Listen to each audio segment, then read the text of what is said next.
Today we're going to be installing a Tusk aluminum brake pedal. The Tusk aluminum brake pedal is a stock replacement motorcycle brake pedal engineered to meet the demands of motocross and off-road racing. It features an extremely tough forged aluminum arm with a replaceable CNC Machined Toe Tip in a variety of colors.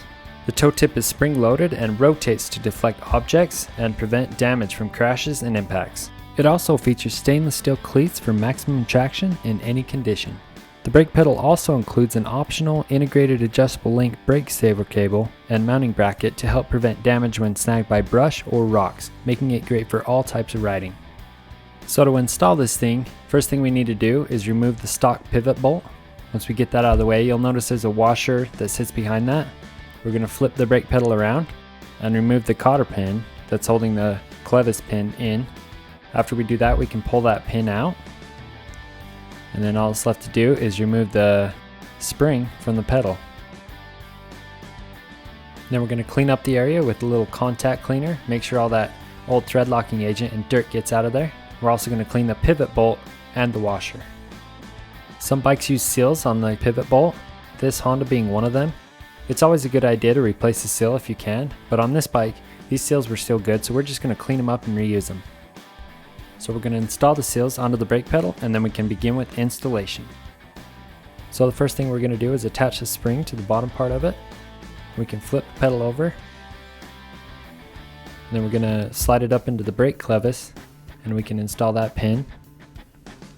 Once that pin's into place, we're going to flip the pedal back around.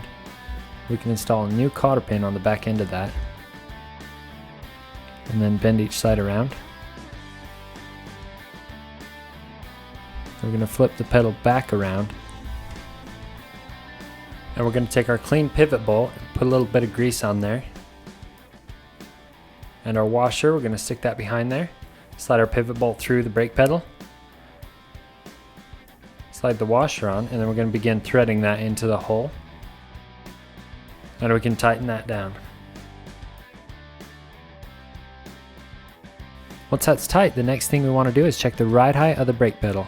As you can see, this one's sitting a little high, so to adjust that, we're just going to loosen the lock nut right above the brake clevis, and then we're going to want to turn the top nut while we're holding the rubber boot so that doesn't turn, and we're going to raise the rear end of the brake pedal, which is therefore going to lower the front end of it. Once we turn that a couple times, we can check our level again. Looks like we're still sitting a little high, so we're going to adjust it one more time. So with that wrench, just give it a couple more turns. We should be sitting pretty good, so we'll check it one more time. That looks pretty good, so we can snug that bottom lock nut up. Once that's snug, we just want to make sure everything's running smoothly, so we're going to press the brake pedal down a couple times. Then we're ready to install the brake saver cable. So to install this, we just need to find a mount that's forward in front of the brake pedal. Usually it's a motor mount that works best, but it could range from bike to bike. So we're going to remove the nut and washer off this motor mount and install the mount bracket. And then we can reinstall the washer and thread the nut back on. You'll want to refer to your service manual for proper torque specs. The next step is just to crimp the cable sleeve closest to the brake pedal. We're going to crimp that a few times, and then we're going to run the cable through the mount that we just barely mounted on the motor mount and back through the sleeve. Then we're going to push the brake pedal down a couple times, make sure we have enough slack in the cable. And then we can crimp that front sleeve a couple times. Then we're going to cut the excess cable off.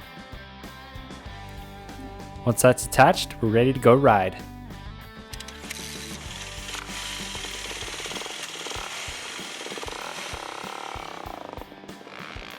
For more information on the Tusk aluminum brake pedal, visit our website www.rockymountainatvmc.com. Thanks for watching.